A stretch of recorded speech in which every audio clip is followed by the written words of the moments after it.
Imagine a world without photographs or recordings. To remember someone's face, you relied on descriptions, careful, vivid words that could bring a person to life in the mind's eye. In this world, a single document could change the course of history. Now picture one such document, a letter, written by Pontius Pilate himself, the Roman governor who oversaw the trial and crucifixion of Jesus of Nazareth. And in this letter, Pilate describes Jesus not only as a remarkable man, but as someone whose memory haunted him. What if I told you that Pilate came to regret his role in these events years after they happened? What if I told you that Pilate, in his later years, wrote a letter to the Roman Emperor Tiberius, describing Jesus in ways that make us rethink his story?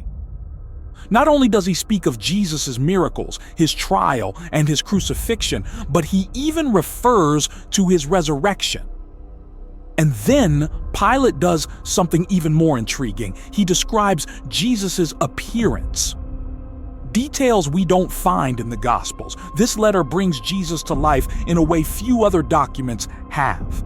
Today, we're diving into the story behind Pilate's letter and what it reveals about Jesus, the region of Judea, and the complex political climate that surrounded him. We'll walk through Pilate's words, explore the social atmosphere of ancient Judea, and ultimately let you decide what to believe. Pontius Pilate's name is known across centuries, but who was he really? Beyond being the governor who judged Jesus, Pilate remains a mysterious figure. To understand the impact of this letter, we need to set the stage in ancient Judea, a complex province at the eastern edge of the Roman Empire. Pilate was sent to govern Judea in AD 26 under orders from Tiberius.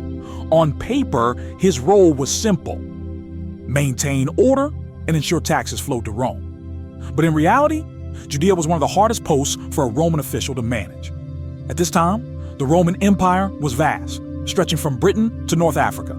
Judea, small and rebellious, was like a thorn in the empire's side. Why? Because this was a region of deep, uncompromising faith. Unlike the Romans who believed in many gods, the Jews believed in one God, a creator who demanded loyalty and justice. Judea was filled with passionate believers, and many among them awaited a Messiah, a figure who would free them from Roman rule. Now think about what this meant for Pilate. He was a Roman official, trained to enforce Caesar's will, in a land filled with people who had their own dreams, their own faith, and their own sense of justice. Pilate, with his iron rule, found himself in a land that resisted Roman ways and waited eagerly for deliverance. It was an environment filled with tension, passion, and prophecy. This setting shapes every word Pilate would write in his letter, every decision he would make, and every interaction he would have with Jesus. The letter starts with Pilate addressing Emperor Tiberius, which alone is notable. Writing to the emperor meant he felt something extraordinary was happening in Judea, worthy of attention at the highest level. Pilate writes with a mix of reverence and duty, as though he knows he's witnessing something significant. He describes Jesus, beginning not with miracles, but with an account of his appearance. Pilate writes, "There has appeared in these days a man of great virtue named Jesus Christ, who is still living among us. The Gentiles see him as a prophet of truth, but his followers call him the Son of God.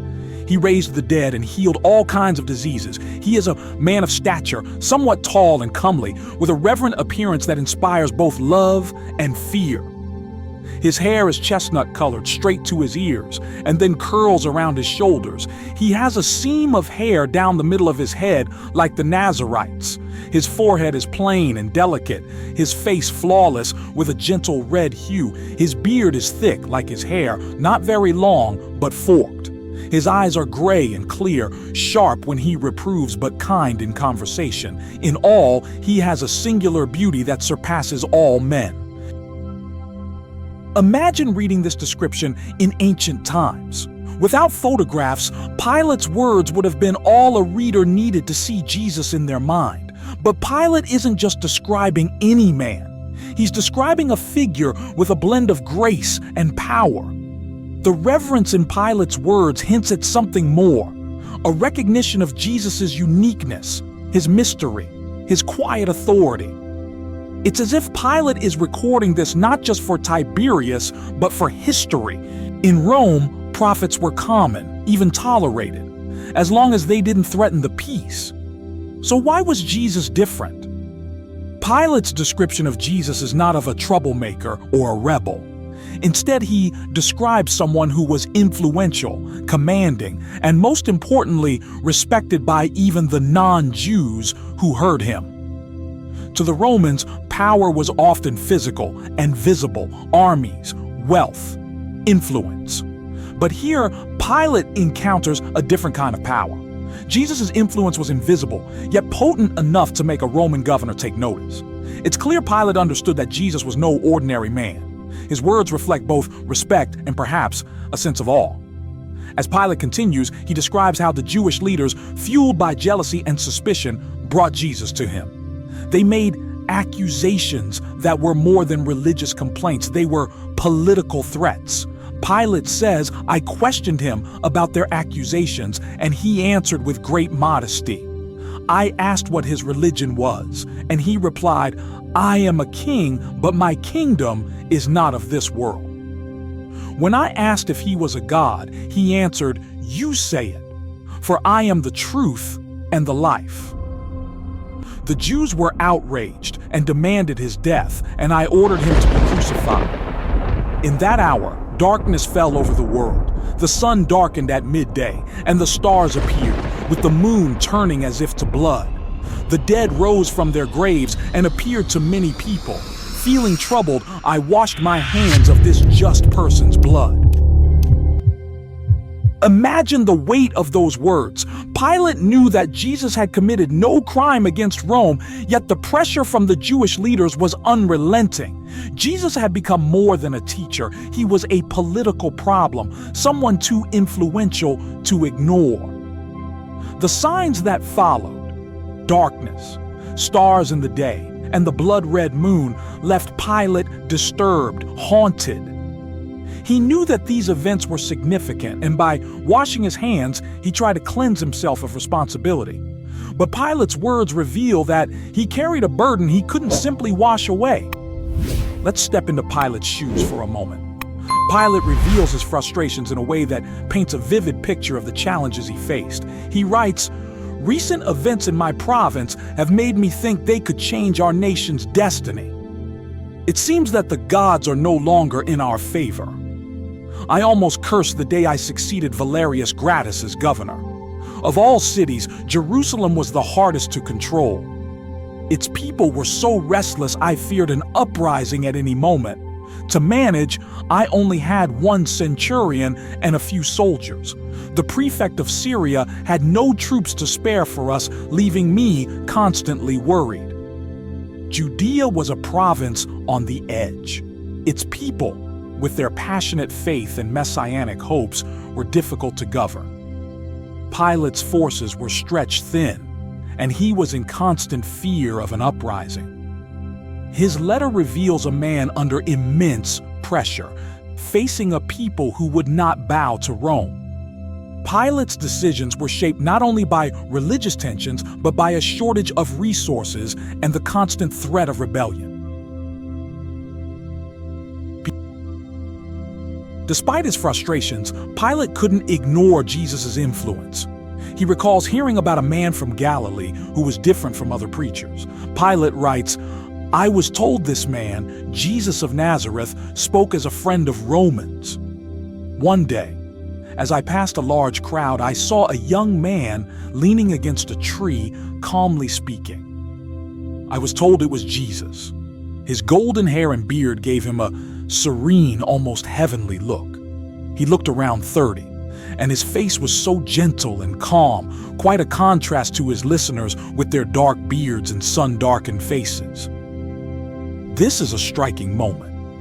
Pilate, the governor, sees Jesus in the crowd and notices his calm, his peace. Jesus' golden hair and gentle expression stood out among the darker, rugged features of the crowd. Pilate's description goes beyond physical details.